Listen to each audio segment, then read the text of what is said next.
Hello my dear students, कैसे हैं आप सभी। आई होप आप सब अच्छे होंगे, आपकी पढ़ाई बहुत ही अच्छी चल रही होगी। जैसा कि आज आप थंबनेल में देख रहे हैं, हम डिस्कस करने वाले हैं वर्क एनर्जी एंड पावर, जो बहुत ही इंपॉर्टेंट चैप्टर होता है सारे कॉम्पिटिटिव एग्जामिनेशन के लिए। नीट की अगर बात करें तो नीट एग्जामिनेशन में हर साल 2 से 3 क्वेश्चन एग्जामिनेशन में पूछे जाते हैं। ठीक है, तो इस चैप्टर के हम बहुत इंपॉर्टेंट की points as well as good जो एक्सप्रेशन होते हैं जिससे डायरेक्ट न्यूमेरिकल पूछे जाते हैं वो डिस्कस करने वाले हैं। ठीक है, तो क्लास में बने रहिएगा, एक एक पॉइंट को समझते हुए चलिएगा और साथ में नोट करते हुए चलिएगा, सो दैट आपके नीट एग्जामिनेशन में जो स्टेटमेंट के फॉर्म में क्वेश्चन पूछे जाते हैं वो ये सारे क्वेश्चंस इस कंसेप्ट या एक की पॉइंट से कवर हो जाएं। ठीक है, तो बिना टाइम वेस्ट किए हुए आते हैं सीधे सेशन पे। ठीक है, सबसे पहले देखो मैं डिस्कस करने वाला हूं यहाँ पे कि हमारा वर्क एनर्जी पावर में कि हमारा जो वर्क होता है, अगर हम कांस्टेंट फोर्स लगाते हैं किसी सर्टेन एंगल थीटा से, किससे, डिस्प्लेसमेंट की थीटा एंगल, मतलब फोर्स और डिस्प्लेसमेंट के बीच एंगल थीटा है, तो जो एक्सप्रेशन होता है वो होता है W बराबर F S cos theta. Clear. और हम फोर्स और डिस्प्लेसमेंट के बीच डॉट प्रोडक्ट होता है, फोर्स एक वेक्टर है, डिस्प्लेसमेंट एक वेक्टर है, उनके बीच में अगर डॉट प्रोडक्ट करते हैं तो हमें वर्क मिलता है। Theta is angle between force and displacement, force and displacement के बीच के जो एंगल होता है वो थीटा एंगल होता है। ऐसा यूनिट क्या होती है वर्क की, ऐसा यूनिट वर्क होती है जूल, और 1 जूल बराबर 1 न्यूटन मीटर लिख सकते हो या फिर 1 किलोग्राम मीटर स्क्वायर पर सेकेंड स्क्वायर लिख सकते हो। क्योंकि देखो work force into displacement, force की यूनिट होती है न्यूटन और डिस्प्लेसमेंट की यूनिट होती है मीटर, तो न्यूटन मीटर भी लिख सकते हो। तो 1 जूल बराबर 1 न्यूटन मीटर और 1 किलोग्राम मीटर स्क्वायर पर सेकेंड स्क्वायर, दैट इज ऐसा यूनिट में हम इस डिफरेंट डिफरेंट फॉर्म में लिख सकते हैं। सीजीएस यूनिट वर्क की जो होती है वो होती है अर्ग। ठीक है, 1 अर्ग को लिख सकते हैं 1 डायन सेंटीमीटर या 1 ग्राम सेंटीमीटर स्क्वायर पर सेकेंड स्क्वायर। 1 जूल बराबर 10 की पावर 7 अर्ग। इंपॉर्टेंट है, ये सारे यूनिट्स इंपॉर्टेंट हैं, एग्जामिनेशन में पूछी जाती हैं, तो प्लीज ये पॉइंट्स याद रखिए। सिली सिली मिस्टेक बच्चों से हो जाती है, ऐसे छोटे छोटे क्वेश्चन स्किप हो जाते हैं या गलत करके आते हैं, तो प्लीज ऐसे क्वेश्चन गलत नहीं करके आए, इसलिए ये चीजें याद रखिएगा। 1 इलेक्ट्रॉन वोल्ट बराबर 1.6 इंटू 10 की पावर -19 जूल होता है, और 1 किलोवाट आवर, 1 किलोवाट आवर जो होता है वो 3.6 इंटू 10 की पावर 6 जूल होता है। ठीक है, तो ये छोटे छोटे पॉइंट्स हमारे एग्जामिनेशन में पूछे जाते हैं, इसलिए हमने ये चीज लिख दी है। नेक्स्ट देखो क्या है, वर्क हमारी एक स्केलर क्वांटिटी है, work is a scalar quantity. Work scalar quantity होने के बावजूद हमारी पॉजिटिव, नेगेटिव और जीरो तीनों चीज हो सकती है। ठीक है, ये मत सोचना कि वर्क सर वेक्टर है, वेक्टर नहीं है तो पॉजिटिव, नेगेटिव और जीरो कैसे हो रही है, वो मैं आपको बताने जा रहा हूं। यहाँ पे देखो, थीटा जो एंगल हमने आपको बताया था कि फोर्स और डिस्प्लेसमेंट के बीच का एंगल एक थीटा होता है, वो थीटा बहुत इंपॉर्टेंट रोल प्ले करता है। जैसे अगर हमारे पास जो थीटा अगर है, अगर वो 90 डिग्री एंगल से कम है, मतलब फोर्स और डिस्प्लेसमेंट के बीच का जो एंगल है, अगर वो थीटा जो है 90 डिग्री से कम है, मींस एक्यूट एंगल बनाता है, तो हमारा वर्क डन जो होगा वो पॉजिटिव होगा। दूसरा पॉइंट, अगर परपेंडिकुलर बनाता है, मींस फोर्स और डिस्प्लेसमेंट एक दूसरे के रिस्पेक्ट में परपेंडिकुलर हैं, मींस 90 डिग्री एंगल बना रहे हैं, तो हमारा वर्क डन जो होता है वो जीरो होगा। ठीक है, जरूरी नहीं है, अगर फोर्स भी जीरो है तो भी वर्क डन जीरो होगा, अगर डिस्प्लेसमेंट नहीं हो रहा है तो भी वर्क डन जीरो होगा। तो जीरो होने के लिए थीटा 90 डिग्री हो, एक पॉइंट ये, फोर्स अगर जीरो है तो भी work done zero, displacement zero है तो भी वर्क डन जीरो होगा। क्लियर। ठीक है, अगर थीटा हमारा 90 डिग्री से ज्यादा है, मींस थीटा अगर 90 डिग्री से ज्यादा है तो वर्क डन हमारा निगेटिव कंसिडर किया जाएगा। मींस अगर हमारा फोर्स और डिस्प्लेसमेंट के बीच का जो एंगल है, अगर वो 90 डिग्री से ज्यादा है तो हमारा वर्क डन क्या होगा, निगेटिव होगा। अगर आपको निगेटिव में मैक्सिमम वर्क डन चाहिए तो थीटा हमारा 180 डिग्री होना चाहिए। कितना होना चाहिए, थीटा हमारा 180 डिग्री अगर रहता है तो वर्क डन हमारा निगेटिव होगा, निगेटिव में मैक्सिमम होगा, मैक्सिमम वैल्यू आएगी, निगेटिव होगा। लेकिन अगर आपको पॉजिटिव में वर्क डन मैक्सिमम चाहिए तो थीटा हमारा 0 डिग्री हो, मींस फोर्स और डिस्प्लेसमेंट एक ही डायरेक्शन में मूव करते हों, एक ही डायरेक्शन में होंगे और ऑब्जेक्ट हमारा मूव कर रहा है उसी डायरेक्शन में, तो हमारा वर्क डन पॉजिटिव होगा और मैक्सिमम होगा। क्लियर। ठीक है, अब देखो बहुत इंपॉर्टेंट जो नोट है वो हमारे स्टेटमेंट के फॉर्म में पूछा जा सकता है। जैसे देखो यहाँ पे, a force does not depend on frame of reference. जो फोर्स होता है वो हमारा फ्रेम ऑफ रेफरेंस पे डिपेंड नहीं करता है। क्लियर, ये दिमाग में डालना ही बात।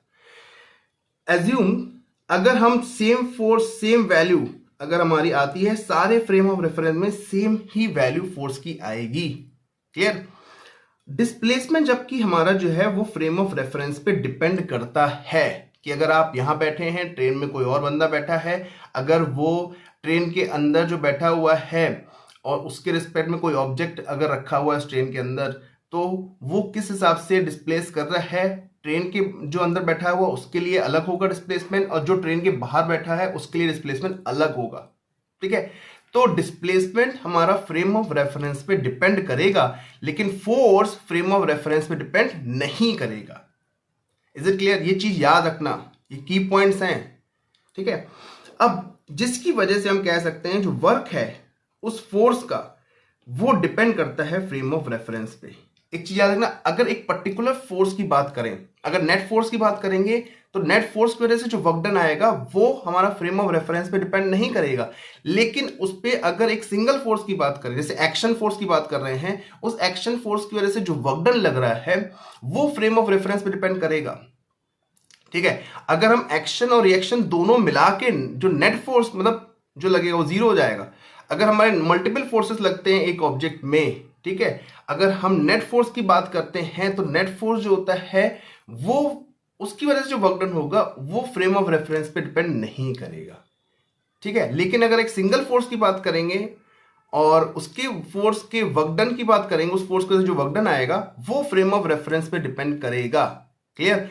तो ये स्टेटमेंट पढ़ना, work of a force that depends on frame of reference. अगर बोलता है वर्क ऑफ फोर्स या of net force that doesn't depend on frame of reference. समझने में बात को, एक फोर्स जिसकी वजह से वर्क डन हम निकाल रहे हैं उसकी वजह वो डिपेंड करेगा फ्रेम ऑफ रेफरेंस पे। क्लियर? लेकिन अगर हम नेट फोर्स की बात करें, जैसे फॉर एग्जांपल एक स्ट्रिंग में टेंशन फोर्स लग रहा है। ठीक है, एक स्ट्रिंग में टेंशन फोर्स लग रहा है, तो टेंशन हमारा कैसे लगता है? टेंशन आपको पता है इस फॉर्म में लगता है। तो टेंशन यहां पे अगर सिर्फ हम इस बक्से पे इस टेंशन फोर्स का वर्क डन हम निकालते हैं और उसकी वजह से हम बोलते हैं फ्रेम ऑफ रेफरेंस पे डिपेंड करेगा, तो हम कहेंगे यस इट्स करेक्ट। लेकिन हम बोलते हैं work done due to tension force, उसकी वजह से वर्क डन क्या आएगा? वो फ्रेम ऑफ रेफरेंस डिपेंड करेगा? नहीं करेगा वो। Is it clear? तो एक सिंगल अगर हम टेंशन की बात करें उस ब्लॉक पे जो लग रहा है, तो हम कह सकते हैं वो फ्रेम ऑफ रेफरेंस पे डिपेंड करेगा। और सिर्फ अगर हम बोलते हैं work done due to tension force depends on frame of reference, तो वो नहीं होगा। ठीक है, तो ये की पॉइंट है, ये याद रखने वाली बात है। बस वैसे आपका ऑफ अ फोर्स पूछा जाएगा तो हमेशा याद रखना depends on frame of reference. ठीक है, नेक्स्ट देखो क्या है, अगर work done by variable force, this part is very very important, very important questions मैं कराऊंगा नेक्स्ट सेशन में। ठीक है, तो वेरिएबल फोर्स की वजह से जो वर्क डन आता है, ये क्वेश्चन इस पैटर्न के इस एक्सप्रेशन के हमारे क्वेश्चन एग्जाम में पूछे जाते हैं। तो समझिएगा क्या होता है। हमारा फोर्स यहाँ पे क्या है, अभी तक जो हमने पढ़ा था वो कांस्टेंट फोर्स था, मतलब वो फिक्स फोर्स था। लेकिन अब यहाँ पे जो फोर्स है वो हमारा क्या है, वेरी कर रहा है। एज अ फंक्शन दे सकते हैं, बोल सकते हैं कि force vary due to time या force vary due to displacement. ठीक है, तो डिस्प्लेसमेंट से सपोज बोल दिया ऐसे F बराबर 2x। ठीक है, तो ये वेरिएबल फोर्स है, x जैसे से वेरी करेगा वैसे वैसे फोर्स वेरी करेगा। तो अगर फोर्स हमारा वेरी कर रहा है डिस्प्लेसमेंट के हिसाब से या किसी और फैक्टर से वेरी कर रहा है, तो हम क्या करेंगे, हम फोर्स इंटू डिस्प्लेसमेंट का डॉट प्रोडक्ट करके उसको इंटीग्रेट करेंगे कि वो किस पॉइंट से किस पॉइंट तक हमें वर्क निकालना है। Is it clear? तो देखो यहाँ पे जैसे हमें फोर्स वेक्टर दे रखा है Fx i cap plus Fy j cap plus Fz k cap. तो हमारा जो फोर्स है x डायरेक्शन में Fx है, y डायरेक्शन में Fy है और z डायरेक्शन में Fz फोर्स लग रहा है।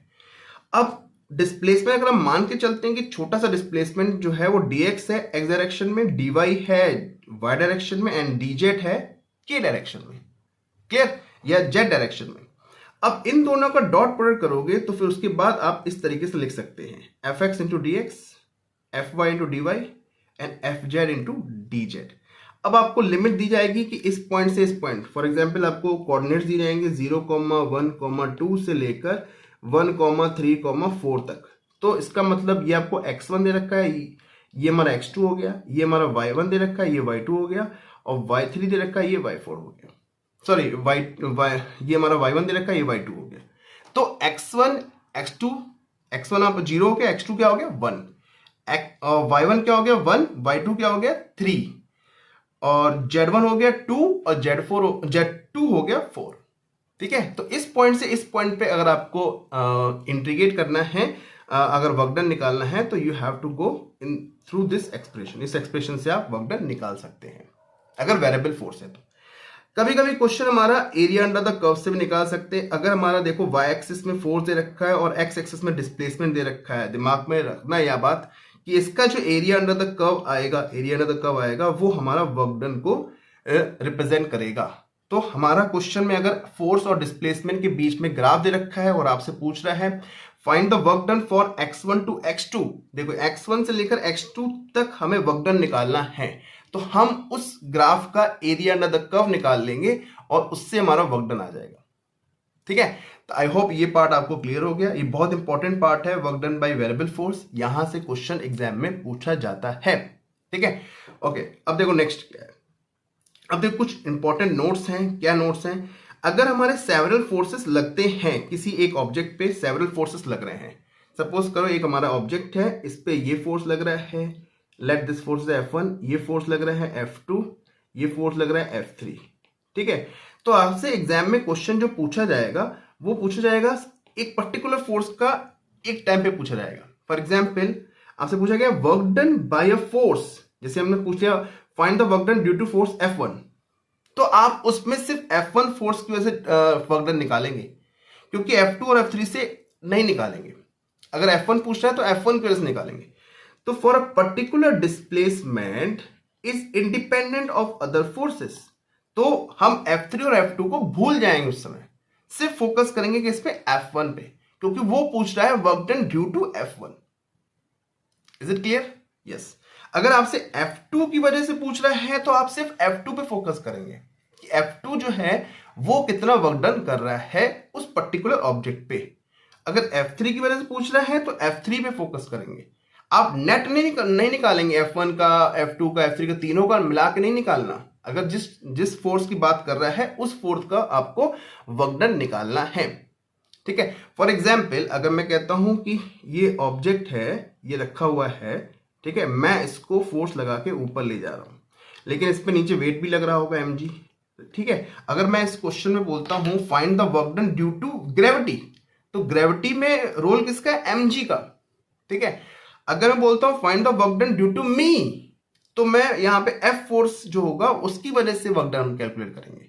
यहां पे दो फोर्स लग रही है, एक F लग रहा है, एक mg लग रहा है, तो जिस फोर्स की बात करेगा उस फोर्स का आपको वर्क डन कैलकुलेट करना है। Is it clear? यस, हमें दोनों फोर्स का हमें नहीं निकालना है। ठीक है, for a particular displacement work is independent of time. अगर एक पर्टिकुलर डिस्प्लेसमेंट की बात करें, जिस डिस्प्लेसमेंट की हम बात कर रहे हैं उस डिस्प्लेसमेंट से हमें वर्क डन निकालना है, उस केस में हम टाइम वाइम नहीं देखेंगे, सिर्फ डिस्प्लेसमेंट देखेंगे कि यहां से इस पोजीशन से इस पोजीशन तक गया है, तो वहां पे हमारा टाइम का कोई रोल प्ले नहीं होगा। तो इट लिखा ना work is independent of time. अब देखो next, work done bye spring force. Spring जो वर्क डन करेगा, फॉर एग्जांपल स्प्रिंग लगी हुई, हम इसको खींच रहे हैं, खींचेंगे तो उसमें स्प्रिंग के अंदर एक एनर्जी के फॉर्म में स्टोर हो जाएगा, वो हम आगे पढ़ेंगे। ठीक है, तो उसके अंदर एक एनर्जी स्टोर हो जाती है, तो हम वर्क कर रहे हैं उसको खींचने में, उसको कंप्रेस करने में।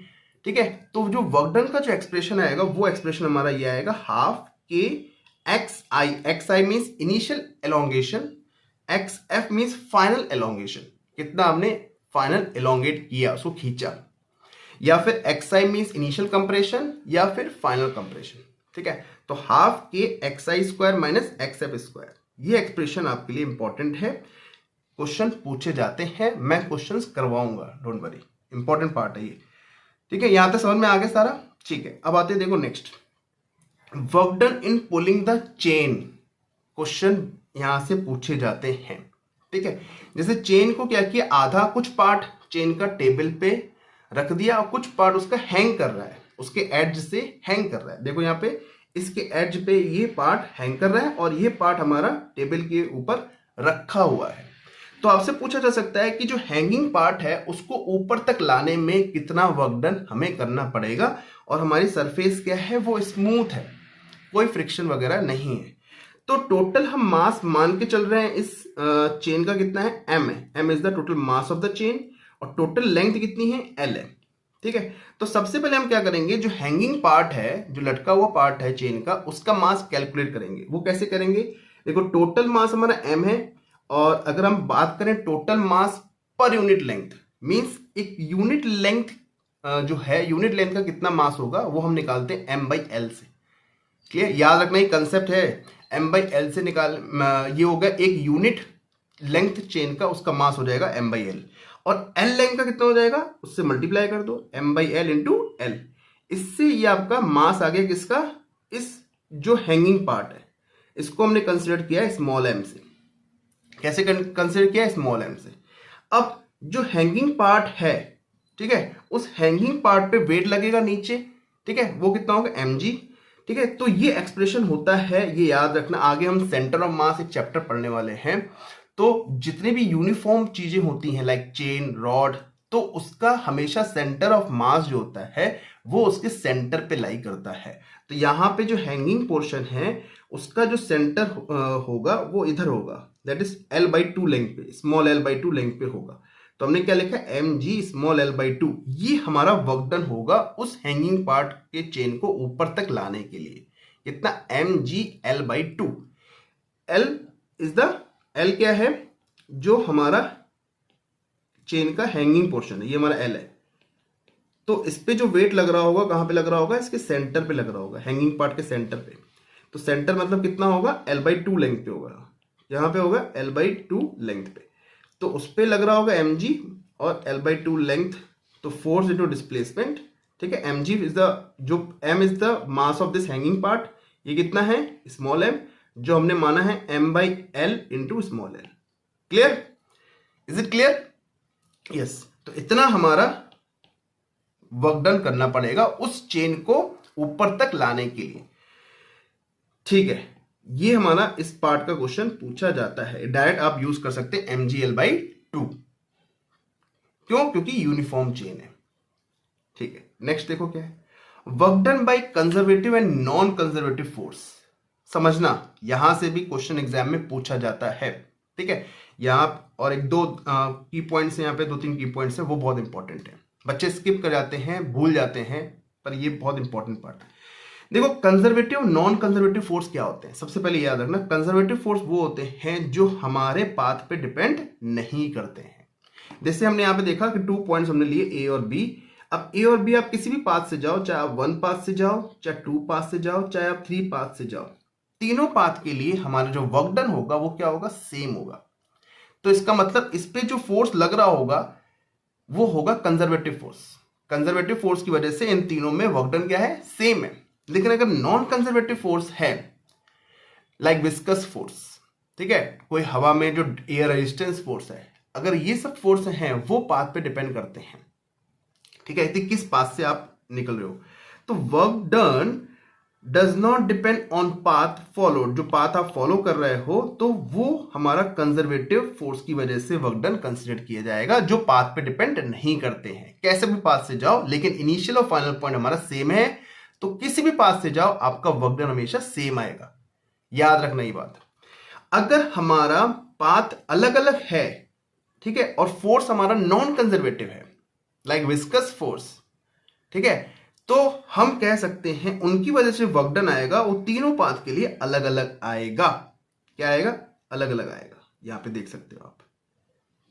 ठीक है, और भी कुछ की पॉइंट्स है वो मैं आपको बता रहा हूं इसके आगे।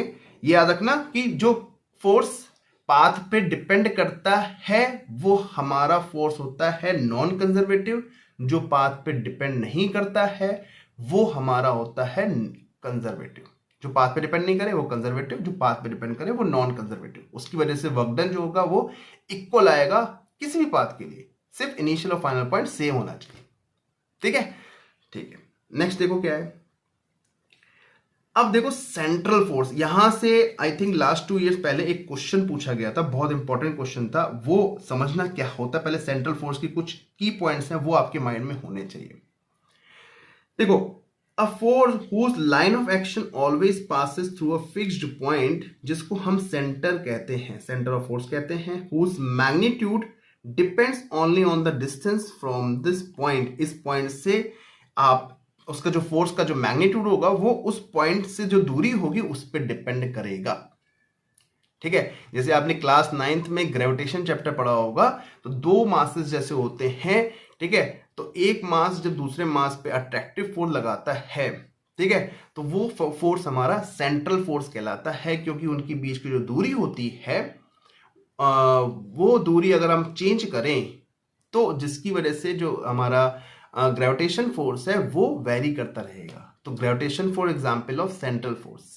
ऐसे ही हम क्लास 12th में पढ़ा होगा इलेक्ट्रोस्टैटिक फोर्स कूलम्स लॉ में, तो वो भी हमारा एक सेंट्रल फोर्स है, क्योंकि उसकी भी 2 चार्जेस के बीच में जो दूरी होती है अगर हम वो चेंज करेंगे तो हमारा फोर्स जो होगा वो वेरी करेगा। ठीक है, तो all central forces are conservative forces. ठीक है, एक ही, क्योंकि देखो स्टेटमेंट के फॉर्म में क्वेश्चन पूछा गया था, इसलिए मैं आपको ये पॉइंट्स बता रहा हूं, की पॉइंट्स है, ये अपने माइंड में डाल लो कि हमारे सेंट्रल फोर्सेस जो होते हैं वो कंजर्वेटिव फोर्सेस होते हैं।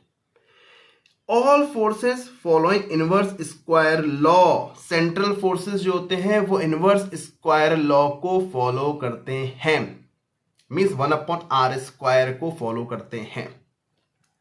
इसका जो एक्सप्रेशन होता है वो ये एक्सप्रेशन होता है, F बराबर K by r², r cap represents the direction of that force, that force direction जो होगी वो टुवर्ड द सेंटर होगी, और समझे, टुवर्ड द सेंटर मतलब सेंटर जो हम मान रहे हैं वो हमारा फिक्स पॉइंट है, उसकी तरफ उसकी डायरेक्शन जाएगी, तो उसको हम कहते हैं सेंट्रल फोर्स। इसका एक्सप्रेशन याद रखना।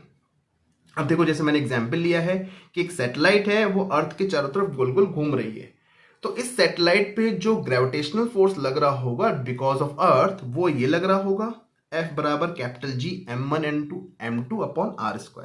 Late the mass of earth is m1 and m2 is the mass of the satellite. ठीक है, r is the distance from earth to satellite, की डिस्टेंस है r वो है, तो वो देखो यहां पे देखो एक r² आ रहा है, तो मीन्स ये इनवर्स स्क्वायर लॉ को फॉलो कर रहा है। दूसरा, मैंने आपसे क्या कहा था कि अगर आप जो है r जो है अगर चेंज करोगे तो सेंट्रल फोर्स का जो मैग्नीट्यूड है वो भी चेंज होता जाएगा। ठीक है, और ये तीसरा पॉइंट ये है कि हमारा ये कंजर्वेटिव नेचर का होता है। कैसा होता है? कंजर्वेटिव। Is it clear? तो ये हमारा एग्जाम्पल हो गया सेंट्रल फोर्स का, और इसकी डायरेक्शन में देखो टुवर्ड द सेंटर है, ये अट्रैक्टिव हो रहा है, अर्थ इसको अट्रैक्ट कर रही है। सिमिलरली सैटेलाइट भी अर्थ को अट्रैक्ट कर रही है, तो मीन सेंट्रल एक दूसरे को अपने सेंटर की तरफ अट्रैक्ट कर रहे हैं, इसलिए नाम इसका सेंट्रल फोर्स है। क्लियर? ये की पॉइंट्स हमारे इंपॉर्टेंट पॉइंट्स थे। अब central force are function of position only. Yes, आप जिस पोजीशन पे जाओगे आर वेरी करता जाएगा, तो फोर्स की मैग्नीट्यूड भी चेंज होता जाएगा, तो इसे कह सकते हैं इज अ फंक्शन होता है पोजीशन। अब देखो नेक्स्ट जो पॉइंट्स हम बता रहे हैं, 2 पॉइंट डिस्कस कर रहा हूं, that's about the conservative and non conservative force के बारे में बात कर रहे हैं। जो हमारे फोर्सेस वेलोसिटी पे डिपेंड करते हैं नेचर में, like dragging force and viscous force, ये हमारे नॉन कंजर्वेटिव फोर्स में आते हैं। जो वेलोसिटी पे डिपेंड करेंगे वो हमारे नॉन कंजर्वेटिव फोर्स में आएंगे। अब कंजर्वेटिव फोर्स अगर हम उसकी वजह से अगर सिस्टम पे हमारा काम हो रहा है, अगर हम काम कर रहे हैं कंजर्वेटिव फोर्स की वजह से, तो हमारी काइनेटिक एनर्जी और पोटेंशियल एनर्जी आगे हम पढ़ने वाले हैं, वो चेंज होती रहेंगी, एक दूसरे में कन्वर्ट होगी, लेकिन टोटल मैकेनिकल एनर्जी हमारी क्या रहेगी? कांस्टेंट रहेगी, फिक्स रहेगी। तो कंजर्वेटिव फोर्स की वजह से वर्क डन होगा सिस्टम में, विद इन सिस्टम के अंदर, तो हमारी काइनेटिक एनर्जी चेंज होकर पोटेंशियल एनर्जी चेंज होकर काइनेटिक एनर्जी, लेकिन ओवरऑल मैकेनिकल एनर्जी कंजर्व रहेगी। फॉर एग्जांपल, आप अगर एक बॉल को ऊपर से नीचे ड्रॉप करते हो, तो स्टार्टिंग में उसकी पोटेंशियल एनर्जी होती है और धीमे धीमे वो कन्वर्ट होगी काइनेटिक एनर्जी में। तो वो वर्क डन किसकी वजह से हो रहा है? ग्रेविटी की वजह से। और ग्रेविटी हमारा एक फोर्स कैसा है? कंजर्वेटिव फोर्स है। ठीक है, ये पार्ट अभी मैं आगे डिस्कस करने वाला हूं, बस ये याद रखना, कंजर्वेटिव फोर्स की वजह से जो भी वर्क डन होगा सिस्टम के अंदर, उससे हमारी टोटल मैकेनिकल एनर्जी क्या होगी? वो कंजर्व रहेगी। ये पॉइंट आपके माइंड में होना चाहिए, याद रख लो चाहे, ठीक है। नेक्स्ट अब हम डिस्कस करने वाले एनर्जी। एनर्जी क्या होती है? एनर्जी का मतलब ये है कि आपके अंदर कितनी कैपेसिटी है किसी भी काम करने की, अंदर से इंटरनल कैपेसिटी, ठीक है, दैट इज कॉल्ड एनर्जी। ये एक हमारी स्केलर क्वांटिटी है, इसकी ऐसा यूनिट जूल होती है, ठीक है। कैलोरी भी होती है, कैलोरी को हम लिखते हैं 1 कैलोरी बराबर 4.18 जूल, 4.18 जूल, याद रखना 1 कैलोरी बराबर 4.18 जूल। इसका डायमेंशन फॉर्मूला होता है ml² T⁻²। डायमेंशन से क्वेश्चन बहुत आते हैं, मैं बार बार कह रहा हूँ, 2 से 3 question dimension, unit and dimension chapter से आते हैं, वो मैं लास्ट में डिस्कस करूंगा जब सारे चैप्टर्स कवर हो जाएंगे तब, ठीक है। इंपॉर्टेंट है, कह रहा हूँ, वो पॉइंट वो पार्ट स्किप मत करना, चैप्टर बहुत इंपॉर्टेंट है, बहुत ईजी भी है। काइनेटिक एनर्जी, अब एनर्जी हम 2 कैटेगरी में डिवाइड किए हुए हैं, एक काइनेटिक एनर्जी और एक पोटेंशियल एनर्जी, और दोनों को मिला देंगे तो टोटल मैकेनिकल एनर्जी। तो काइनेटिक एनर्जी क्या होती है? अगर आप किसी पार्ट में मोशन करते हैं तो उसका एक्सप्रेशन होता है हाफ mv²। अगर मतलब एनर्जी मोशन, अगर एनर्जी जो है वो मोशन उससे हो रहा है तो उसका मतलब उसके अंदर काइनेटिक एनर्जी है। हमेशा पॉजिटिव रहती है काइनेटिक एनर्जी, कभी नेगेटिव नहीं रहेगी, याद रखना, क्योंकि स्केलर क्वांटिटी है। K बराबर p²/2m, p is the linear momentum. ये एक्सप्रेशन बहुत इंपॉर्टेंट है, एग्जाम में पूछते हैं कि एक मोमेंटम इतना था, इतना बढ़ गया, तो उसकी काइनेटिक एनर्जी में कितना चेंज हुआ, मतलब इंक्रीज कितनी हुई, कितना डिक्रीज हुआ, उसका फ्रैक्शन कितना चेंज हुआ, इस पार्ट से क्वेश्चन पूछे जाते हैं। तो ये बहुत इंपॉर्टेंट पॉइंट्स हैं। K बराबर p²/2 है और p बराबर √2m के। इवन ग्राफ भी पूछे जाते हैं, ग्राफ में डिस्कस करूंगा आगे, ठीक है। अब kinetic energy depends on frame of reference. Frame of reference पे डिपेंड करती है kinetic energy, frame of reference पे डिपेंड करती है काइनेटिक एनर्जी। क्लियर? तो ये सारे की पॉइंट्स थे, हमने आपसे डिस्कस किए। अब देखो, जो इसका एक्सप्रेशन है हाफ mv², ये हमारा होल्ड करता है, चाहे आपका जो फोर्स है वो वेरी करे मैग्नीट्यूड में, चाहे वो डायरेक्शन में वेरी करे, चाहे दोनों चीज वेरी कर रही हो, लेकिन ये एक्सप्रेशन हमारा उस समय भी वैलिड होगा। मींस हाफ mv² आप लगा सकते हैं कहीं पे भी, किसी भी पॉइंट पे। अब देखो नेक्स्ट है वर्क एनर्जी थ्योरम, जो हम कह सकते हैं इस चैप्टर की जान है, जान, ठीक है। जैसे हर चैप्टर के एक इंपॉर्टेंट पॉइंट जो होता है जिससे क्वेश्चन एग्जाम में इजीली सॉल्व हो जाते हैं, तो वो होता है वही, यहाँ पे ये वर्क एनर्जी थ्योरम प्ले करती है रोल। तो it's a very important for examination point of view से। आपका जेई हो, नीट हो, एडवांस हो, हर में एक क्वेश्चन पूछा ही जाता है, और वो कॉम्प्लिकेटेड क्वेश्चन होता है, इजीली हम सॉल्व नहीं कर पाते हैं। लेकिन वर्क एनर्जी थ्योरम अगर आपको क्लियर है तो आप बहुत इजी तरीके से उस क्वेश्चन को सॉल्व कर पाएंगे, ठीक है। तो ये समझो मतलब वो जान है उस चैप्टर की, इस चैप्टर की। तो work done by all the forces, चाहे वो इंटरनल हो, एक्सटर्नल हो, कैसा भी फोर्स हो, कंजर्वेटिव हो, नॉन कंजर्वेटिव हो, कैसा भी फोर्सेस हो, अगर बॉडी पे लग रहा है, उसकी वजह से वर्क डन हो रहा है, तो हमेशा वो बराबर होगा change in its kinetic energy. Means work done, net work done by all the forces should be equal to change in kinetic energy of the system. अगर काइनेटिक एनर्जी चेंज हो रही है सिस्टम की, तो इसका मतलब उस पर कोई ना कोई ऐसा फोर्स या बस वर्क डन हुआ होगा जिसकी वजह से इसकी काइनेटिक एनर्जी में चेंज आया है। तो वो जो वर्क डन हमने उसमें किया है, चाहे वो हमारा फ्रिक्शन फोर्स की वजह से हो, चाहे हमारा ग्रेविटेशन फोर्स की वजह से हो, चाहे हमारा एक्सटर्नल फोर्स की वजह से हो, कैसा भी फोर्स हो, उसकी वजह से जो वर्क डन होगा वो चेंजिंग काइनेटिक एनर्जी के बराबर होगा, ठीक है। तो ये पॉइंट, ये की पॉइंट, ये हमारा थ्योरम बहुत इंपॉर्टेंट है। नेक्स्ट देखो, नेक्स्ट है ग्राफ की काइनेटिक एनर्जी दूसरे डिफरेंट फिजिकल क्वांटिटीज पे जो डिपेंड करती है, उससे ग्राफ कैसे बन सकते हैं। देखो काइनेटिक एनर्जी का सबसे पहले आप जब भी याद रखना तो फॉर्मूला याद रखना, एक्सप्रेशन याद रखना, हाफ mv², ठीक है। अब देखो इससे हम क्या क्या देख रहे हैं, v अगर हम कांस्टेंट करें, v अगर हम कांस्टेंट करें या मोमेंटम कांस्टेंट करें, p बराबर क्या बताया था, √2mk बताया था, p बराबर अभी ऊपर लिखवाया था, p बराबर √2mk। तो यहाँ पे k और m के बीच में ग्राफ है, p कांस्टेंट है, अगर मैं इसको लिखूं p²/2m इक्वल टू k, ये भी लिख सकते हैं k बराबर p²/2m। p को हमने क्या किया, कांस्टेंट माना है, तो k और m में क्या रिलेशन है, k और m में क्या रिलेशन है, इनवर्सली रिलेशन है। इनवर्सली मतलब रेक्टेंगुलर हाइपरबोला ग्राफ बनेगा। कैसा ग्राफ बनेगा, रेक्टेंगुलर हाइपरबोला, ऐसे बनेगा। अब नेक्स्ट पार्ट क्या है, अगर P और √k के बीच में ग्राफ देखा जाए, P और √k के बीच में ग्राफ देखा जाए, तो देखो 2m, m इज कांस्टेंट, अगर मोमेंटम को एम को कांस्टेंट, सॉरी एम को कांस्टेंट रखेंगे तो यहाँ पे ये चीज पॉइंट चेंज कर लेना, यहाँ एम होगा, पी नहीं एम। एम को अगर हम कांस्टेंट करेंगे तो पी और रूट के के बीच में जो ग्राफ होगा वो एक स्ट्रेट लाइन ग्राफ बनेगा। कैसा बनेगा? Straight line. पी और रूट के बीच में ग्राफ कैसा बनेगा? As a straight line. देखो जो मैंने आपसे कहा था ना, के बराबर हाफ एम वी स्क्वायर, ये माइंड में रखना। P बराबर √2m के, वो माइंड में रखना। और K बराबर P स्क्वायर बाई 2m, ये पॉइंट माइंड में रखना। इसी से आज घुमा फिरा के क्वेश्चन एग्जाम में पूछे जाएंगे, ग्राफ पूछे जाएंगे, क्वेश्चन पूछे जाएंगे। अगर यहाँ पे m को हम कांस्टेंट कर दें, m को कांस्टेंट कर दें तो K जो है वो P स्क्वायर के प्रोपोर्शनल है। हाँ सही बात है, K जो है वो P स्क्वायर के प्रोपोर्शनल है अगर m को हम कांस्टेंट करते हैं। तो ये हमारा कैसा बन रहा है? पैराबोला ग्राफ बन रहा है, पैराबोलिक ग्राफ बनेगा। ऐसे हम नेक्स्ट देखें, अगर पी एम को कांस्टेंट कर दें तो हमारा जो के है, जो के आएगा, काइनेटिक एनर्जी जो आएगा वो वी स्क्वायर, वी स्क्वायर मतलब वेलोसिटी के स्क्वायर होगा। हाँ ठीक है, एम को हम कांस्टेंट कर रहे हैं तो के जो है वो वी स्क्वायर के जैसा ग्राफ बनेगा, वो एक पैराबोलिक ग्राफ बन रहा है। तो पैराबोलिक ग्राफ बन रहा है यहाँ पे, ठीक है। तो ये हमारे इंपॉर्टेंट पॉइंट्स हैं, ये रिलेशन है, ये रिलेशन आपके माइंड में रखना और ग्राफ देखना कैसे कैसे, पैराबोलिक, रेक्टेंगुलर हाइपरबोलिक और स्ट्रेट लाइन। देखो इसी पैटर्न के ग्राफ पूछे जा सकते हैं, ठीक है। आई होप ये पार्ट क्लियर हो गया है। नेक्स्ट देखो, पोटेंशियल एनर्जी हम बात करने हैं। पोटेंशियल एनर्जी क्या है? एक रिलेटिव क्वांटिटी है, रिलेटिव टर्म है। कैसे? जैसे सपोज करो एक बक्से को हमने ग्राउंड पर रखा, अब दूसरे बक्से को ऊपर रख दिया, तो ग्राउंड के रिस्पेक्ट में इस बक्से की हमारी पोटेंशियल एनर्जी डिफरेंट होगी, और जो ये बक्सा यहाँ पे ग्राउंड पे रखा हुआ है इसकी पोटेंशियल एनर्जी अलग होगी। तो हम क्या कह रहे हैं? ग्राउंड के रिस्पेक्ट मींस ग्राउंड, यहाँ पे हमने किसी के रिस्पेक्ट में पूछा गया है, मींस रिलेटिव हो गया। तो हमेशा रिलेटिव क्वांटिटी है। Potential energy is what? Relative quantity. It depends only for conservative force field, conservative force, sorry it is defined only for conservative force field.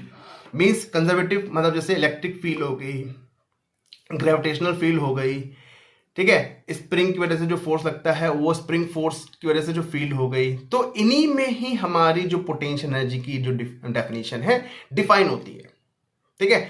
अगर आप कभी ओरिएंटेशन चेंज करते हो किसी का तो उसकी पोटेंशियल एनर्जी चेंज होगी, शेप चेंज करते हो तो उसकी पोटेंशियल एनर्जी चेंज होगी, साइज चेंज करते हो तो उसकी पोटेंशियल एनर्जी चेंज होगी, ठीक है। पोजीशन चेंज करते हो किसी के रिस्पेक्ट में तो उसकी पोटेंशियल एनर्जी चेंज होगी।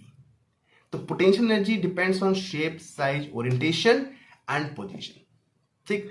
तो हमारा कंजर्वेटिव फोर्स फील्ड के लिए ही ये एनर्जी डिफाइंड है। तो आप याद रखना तीन टाइप की, लाइक इलेक्ट्रिकल एनर्जी, इलेक्ट्रिकल मतलब फील्ड जो हो, या ग्रेविटेशनल फील्ड हो, या फिर हमारी स्प्रिंग की वजह से जो फील्ड है, मैं फोर्स जो है, स्प्रिंग फोर्स, फील्ड नहीं होती, फोर्स होता है, स्प्रिंग फोर्स, उसकी वजह से हमारी एक एनर्जी, पोटेंशियल एनर्जी डिफाइंड होगी। तो अब पोटेंशियल एनर्जी और फोर्स जो है उसके में क्या रिलेशन है? ये रिलेशन होता है, देखो अगर आप F फोर्स लग रहा है, एक्स डायरेक्शन की हम बात करें, मतलब कि एक्स डायरेक्शन में किस हिसाब से पोटेंशियल एनर्जी चेंज होगी, तो आप लिख सकते हो del U by del X, I cap minus del U by del Y, J cap minus del U by del Z, K cap. ये एक्सप्रेशन बहुत इंपॉर्टेंट है, ठीक है। अब इससे आप अगर एक पर्टिकुलर डायरेक्शन की बात करें, फोर्स एक्स डायरेक्शन की हम बात करें कि एक्स डायरेक्शन में फोर्स हमारा वेरी कर रहा है, इस पॉइंट से इस पॉइंट पे इसकी कितनी पोटेंशियल एनर्जी होगी, तो आप इस तरीके से निकाल सकते हैं, ठीक है, इंटीग्रेट करके। तो चेंज इन पोटेंशियल एनर्जी बराबर work done due to conservative force, minus sign आगे लगा हुआ है, तो minus work done due to conservative force change in potential energy के बराबर होता है। अब देखो ये हमारे जो एक्सप्रेशन है बहुत इंपॉर्टेंट एक्सप्रेशन है, अभी न्यूमेरिकल्स में जब नेक्स्ट सेशन में न्यूमेरिकल्स कराऊंगा वहां यूज होंगे, ठीक है। अगर हम फोर्स फील्ड, अगर हमारी रिपल्सिव इन नेचर है, फॉर एग्जांपल अगर हमारे पास दो लाइक चार्जेस हैं, लाइक चार्जेस, पॉजिटिव चार्ज हैं, इनके बीच में जो हमारी फील्ड बनेगी, मतलब रिपल्सिव होंगे, एक दूसरे को अपोज करेंगे, तो इनके बीच में जो फील्ड बनेगी वो हमारी कैसे बनेगी? रिपल्सिव फोर्स की वजह से फील्ड बनेगी। तो वहां पे पोटेंशियल एनर्जी का नेचर जो होगा वो पॉजिटिव होगा। अगर दो मासेस हैं एक दूसरे को अट्रैक्ट कर रहे हैं, ग्रेविटेशनल फोर्स जो होता है वो अट्रैक्टिव इन नेचर होता है, वहां पे पोटेंशियल एनर्जी जो हो हमारी कंसिडर किया है कि नेगेटिव। कैसे? अभी मैं आगे बता रहा हूं, समझना मेरी बात को। तो ये पॉइंट अभी के लिए थोड़ा सा होल्ड पे रखो। देखो अभी समझते हैं यहाँ पे कि यहाँ पे देखो पोटेंशियल एनर्जी जो है वो पॉजिटिव है। अगर आर हम बढ़ाते जा रहे हैं, आर हम क्या कर रहे हैं? बढ़ाते जा रहे हैं, और उनके में रिपल्शन वाला है फोर्स, रिपल्शन फोर्स मतलब सेम चार्ज वाला, जैसे मैंने बताया आपको रिपल्सिव फोर्स है। तो अगर आप आर उसमें बढ़ाते जाओगे तो पोटेंशियल एनर्जी क्या होगी, कम होती जाएगी। देखो ग्राफ देखो, यहाँ पे आर आप बढ़ाते जा रहे हो तो पॉजिटिव में पोटेंशियल एनर्जी कम होती जा रही है। अगर हमारा अट्रैक्टिव फोर्स है, अट्रैक्शन वाला फोर्स है, जैसे हमने ग्रेविटेशन के लिए बताया, अगर आप आर बढ़ाते जाओगे तो पोटेंशियल एनर्जी क्या होगी, पोटेंशियल एनर्जी निगेटिव है लेकिन वो नेगेटिव में कम होती जाएगी। देखो मैं एग्जांपल दे रहा हूं, फॉर एग्जांपल अगर आप यहाँ पे एक एम ब्लॉक है, अगर आप इसको ऊपर लेके जा रहे हो तो ऊपर ले जाओगे तो ग्राउंड से अगर सपोज करो यहाँ पे लेके है तो आर यहाँ पे कुछ और है, ठीक है, और ऊपर ले जाओगे आर कुछ और बढ़ गया, आर क्या हो गया, बढ़ गया, तो आर यहाँ पे बढ़ रहा है। तो यहाँ पे जो पोटेंशियल एनर्जी है निगेटिव के टर्म्स में क्या होती जाएगी, निगेटिव के टर्म्स निगेटिव, तो यहाँ पे हो गई माइनस एम जी आर, ऊपर हो जाएगी माइनस एम जी ये आर डैश, ठीक है। तो इसका मतलब क्या है, आर जैसे से बढ़ता जा रहा है पोटेंशियल एनर्जी हमारी नेगेटिव के फॉर्म में बढ़ती जा रही है, क्या हो रही, बढ़ती जा रही है। तो ये ग्राफ जो है, ये ग्राफ यहाँ पे रिप्रेजेंट कर रहे हैं इस चीज को, लिखा भी है देखो, if R increases potential energy increases if force field is attractive. जैसे हमने ग्रेविटेशन का एग्जांपल दिया, अगर हम आर बढ़ाते जा रहे हैं तो यू वैल्यू बढ़ती जा रही है, यू की वैल्यू बढ़ती जा रही है, तो इसका मतलब उसमें जो फोर्स लग रहा था वो कैसा था, अट्रैक्टिव नेचर का था। अगर अब फोर्स नेचर रिपल्सिव नेचर का है, रिपल्सिव मतलब रिपल्सिव है, तो अगर आर बढ़ाते हैं तो पोटेंशियल एनर्जी हमारी कम होती चली जाएगी, क्या होगी, कम होती चली जाएगी। तो ये की पॉइंट्स है, याद रखना, एग्जाम्पल यूज याद रखना ग्रेविटेशन वाला, जैसे जैसे आप ऊपर लेके जाते हो potential energy minus M G H, minus 2 mgh, minus 3 mgh, तो एच जैसे से बढ़ता जा रहा है तो minus mgh, minus 2 mgh, minus 3 mgh, तो क्या हो रहा है, यू बढ़ता जा रहा है, यू क्या रहा है, पोटेंशियल एनर्जी बढ़ती जा रही है जैसे जैसे आर डिस्टेंस बढ़ती जा रही है, क्योंकि ग्रेविटेशन का जो नेचर है वो कैसा है, अट्रैक्टिव नेचर का है। Is it clear? तो उसी के अपोजिट कर देना, अगर रिपल्सिव नेचर का है, आर बढ़ाओगे तो यू कम होता जाएगा। अब potential energy increases, work done will be positive by external force against the conservative force. जैसे मैं एक्सटर्नल फोर्स की बात करूं, जैसे मैं इस बक्से को उठा के ऊपर ले जा रहा हूं, मैं खुद लेके जा रहा हूं, तो मेरा जो फोर्स होगा वो एक्सटर्नल फोर्स की तरह काम करेगा। तो जैसे मैं लेके जा रहा हूं, ऊपर लेके जा रहा हूं, तो वर्क डन मेरी वजह से क्या हो रहा है, पॉजिटिव हो रहा है। और किसके अगेंस्ट लेके जा रहा हूं, ग्रेविटेशन फील्ड के अगेंस्ट ले जा रहा हूं, क्योंकि वो उसका जो वेट है वो नीचे की तरफ खसीट रहा है, लेकिन मैं उसको ऊपर की तरफ ले जा रहा हूं। तो मैं उसको ऊपर के ले जा रहा हूं, तो मेरा जो वर्क डन होगा वो पॉजिटिव माना जाएगा, क्योंकि मेरा फोर्स लग रहा है ऊपर और डिस्प्लेसमेंट भी क्या हो रहा है, ऊपर, तो मेरी वजह से वर्क डन क्या होगा, पॉजिटिव, और ग्रेविटेशन की वजह से वर्क डन क्या होगा, नेगेटिव।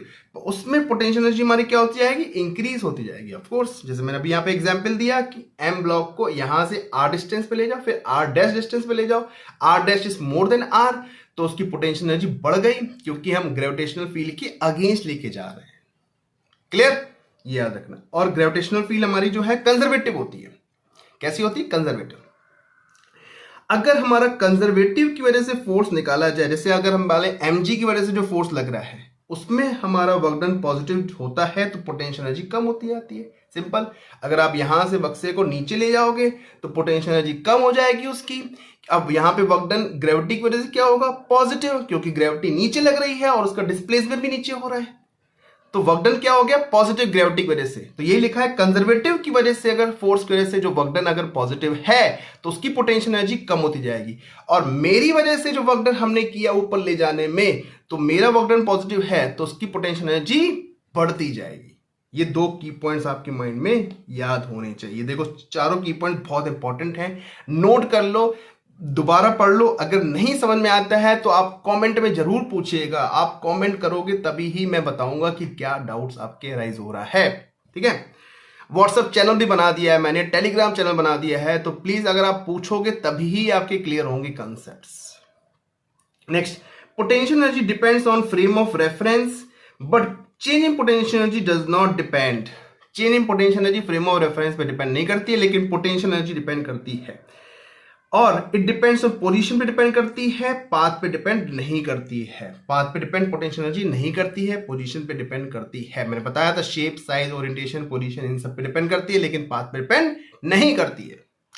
अब देखो टाइप्स ऑफ इक्विलिब्रियम, बहुत इंपॉर्टेंट पॉइंट्स हैं यहाँ पे। इक्विलिब्रियम हमारे 3 कैटेगरी में डिवाइड किए गए हैं, स्टेबल, अनस्टेबल एंड न्यूट्रल। ठीक है, ये 3 कैटेगरी में। तो अगर हमारा इक्विलिब्रियम है, इसका मतलब नेट फोर्स उस पर 0 लग रहा है। तो F बराबर, हमने आपको रिलेशन बताया, F बराबर क्या होता है, माइनस du/dx। ठीक, अगर ये पार्ट 0 है हमारा, इसका मतलब हमारा इक्विलिब्रियम पे हो आप। किसमें हो, इक्विलिब्रियम पे। तो अगर मैं एक सर्टेन ग्राफ अगर यहाँ बना के दिखाया हूं आपको, तो देखो समझना मेरी बात को। अगर ए पॉइंट की बात करें तो ए पे हमारा जो स्लोप है वो नेगेटिव है। कैसा है, नेगेटिव। तो ए पे du/dx मतलब स्लोप जो है वो नेगेटिव है। तो du/dx क्या है, नेगेटिव, और नेगेटिव ऑलरेडी आगे साइन लगा हुआ है, तो इसका मतलब फोर्स क्या हो गया, पॉजिटिव। तो जब du/dx नेगेटिव आ रहा है तो फोर्स पॉजिटिव आएगा। ठीक, अगर हम सिर्फ डी पॉइंट की बात करें, डी में अगर मैं टेंजेंट ड्रॉ करूं तो उस पे जो एंगल आ रहा है वो हमारा पॉजिटिव आ रहा है, मीन स्लोप पॉजिटिव आ रहा है।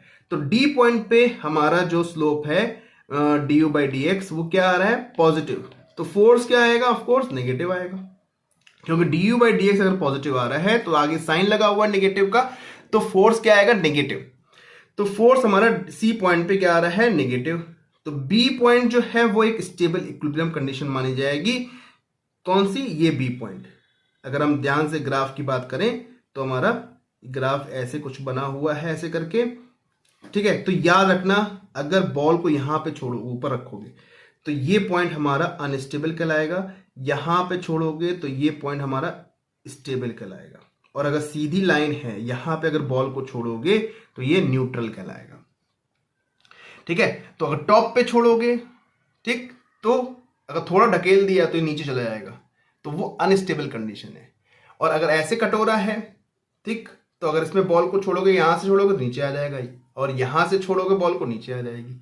तो इस ऐसे कटोरा है तो बॉल को कहीं पे भी छोड़ो वो आएगा नीचे ही। तो इसका मतलब ये पोजीशन क्या है, उसकी स्टेबल पोजीशन है। अगर स्ट्रेट पाथ है तो इसका मतलब अगर बॉल को छोड़ दोगे तो कहीं सीधे चलती रहेगी, मींस वो न्यूट्रल इक्विलिब्रियम है। तो देखो कंडीशन क्या है, स्टेबल इक्विलिब्रियम के लिए पोटेंशियल एनर्जी हमेशा मिनिमम होनी चाहिए। क्या होनी चाहिए, मिनिमम। तो अगर उसको डबल डिफरेंशिएट करोगे, du/dx², अगर वो पॉजिटिव आता है तो ही मानना वो स्टेबल कंडीशन है। अगर डबल डिफरेंशिएट करने पर अगर वो नेगेटिव आता है तो मान जाना वो अनस्टेबल इक्विलिब्रियम कंडीशन है। अगर डबल डिफरेंशिएट करने पर 0 आता है तो समझ जाना न्यूट्रल इक्विलिब्रियम कंडीशन है। ये 3 की पॉइंट्स हैं। du/dx करके 0 पुट करोगे तो वो तो ठीक है, वो इक्विलिब्रियम कंडीशन बता देगी। अगर du/dx² करोगे, अगर वो पॉजिटिव आता है तो समझ जाओ वो हमारा स्टेबल इक्विलिब्रियम है। d²u/dx² नेगेटिव आता है तो समझ जाओ वो अनस्टेबल इक्विलिब्रियम है। नेगेटिव मींस अनस्टेबल, नेगेटिव इंसान है, दूर भगाओ, अनस्टेबल। पॉजिटिव है, पास बुलाओ, तो वो स्टेबल। और अगर 0 आ रहा है, d²u/dx² 0 आ रहा है तो न्यूट्रल है, छोड़ो, रहने दो, 0। ठीक, ऐसे याद करो। ठीक है, तो this is types of equilibrium. Next is conservation of energy. ठीक है, अब देखो इसमें की पॉइंट जो मैंने आपके आगे डिस्कस किए थे वही डिस्कस करने वाला हूं। If there is no net work done by any external force और any internal non conservative force like friction, viscous, ये जो फोर्स है हमारे नॉन कंजर्वेटिव फोर्स, अगर ये हमारे वर्क डन नहीं करते हैं तो हमारी टोटल मैकेनिकल एनर्जी हमेशा कंजर्व रहेगी। ठीक है, अगर कोई एक्सटर्नल फोर्स नहीं काम कर रहा या हमारे इंटरनल जो हमारे नॉन कंजर्वेटिव फोर्सेस है ये अगर काम नहीं कर रहे हैं तो हम कह सकते हैं कि टोटल मैकेनिकल एनर्जी हमारी क्या रहेगी, कंजर्व, फिक्स रहेगी। ठीक, दूसरा पॉइंट, अगर सिस्टम में अगर एक्सटर्नल फोर्सेस हैं और इंटरनल नॉन कंजर्वेटिव फोर्सेस हैं, अगर वो काम कर रहे हैं, मींस अगर वो काम कर रहे हैं, मतलब एक्सटर्नल फोर्स या इंटरनल नॉन कंजर्वेटिव फोर्स अगर ये काम कर रहे हैं तो हमारी मैकेनिकल एनर्जी चेंज होगी। सिस्टम की क्या होगी, मैकेनिकल एनर्जी चेंज होगी, तो वर्क डन माना जाएगा। ठीक है, तो अगर मान लेना अगर कंजर्वेटिव फोर्स की वजह से वर्क डन हो रहा है तो वो टोटल मैकेनिकल एनर्जी को कंजर्व रखेगा। मींस कैसे कंजर्व रखेगा, काइनेटिक को पोटेंशियल बदलेगा, पोटेंशियल को काइनेटिक बदलेगा, मतलब आपस में इंटरनल चेंज करता रहेगा, लेकिन टोटल मैकेनिकल एनर्जी फिक्स रहेगी, क्योंकि टोटल मैकेनिकल एनर्जी क्या होती है, sum of kinetic energy plus potential energy. ठीक है, तो हमारा ये पॉइंट यहां पे क्लियर हो गई। 2 पॉइंट याद रखना, अगर हम, फिर से मैं रिपीट कर रहा हूं, अगर हमारा एक्सटर्नल फोर्स जो है, एक्सटर्नल फोर्स कोई भी फोर्स हो, और इंटरनल नॉन कंजर्वेटिव फोर्स, अगर ये दोनों काम कर रहे हैं तो इसका मतलब आपकी मैकेनिकल एनर्जी चेंज होगी। ठीक, अगर ये दोनों काम नहीं कर रहे हैं तो हमारी मैकेनिकल एनर्जी चेंज नहीं होने वाली है। ठीक, समझ में आ गई बात। अब देखो टोटल मैकेनिकल एनर्जी कांस्टेंट है, कंजर्व है, ग्राफ ऐसे बनता है। पोटेंशियल एनर्जी का कटोरा और उसका उल्टा कर दो तो काइनेटिक एनर्जी का, तो उसका उल्टा कटोरा मींस काइनेटिक एनर्जी का, सीधा कटोरा मींस पोटेंशियल एनर्जी का।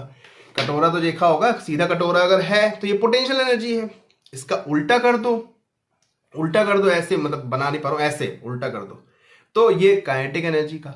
अगर कांस्टेंट है तो टोटल मैकेनिकल एनर्जी का ग्राफ, ठीक है, याद रखना डिस्टेंस आर के रेस्पेक्ट में। Next power. पावर क्या होता है? रेट ऑफ डूइंग वर्क, कि आप कोई काम कर रहे हो तो किस रेट से काम कर रहे हो, ठीक है। ये एक स्केलर क्वांटिटी है, इसकी एसआई यूनिट जो होती है वॉट होती है। 1 वॉट बराबर होती है 1 जूल पर सेकेंड, बहुत इंपॉर्टेंट है, आ चुका है एक बार। 1 वॉट बराबर 1 जूल पर सेकेंड। 1 वॉट को हम 10 की पावर 7 अर्ग बाई सेकेंड में लिख सकते हैं।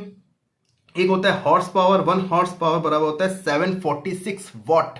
1 हॉर्स पावर बराबर 746 वॉट। 1 किलो वॉट मतलब 10 की पावर 3 वॉट।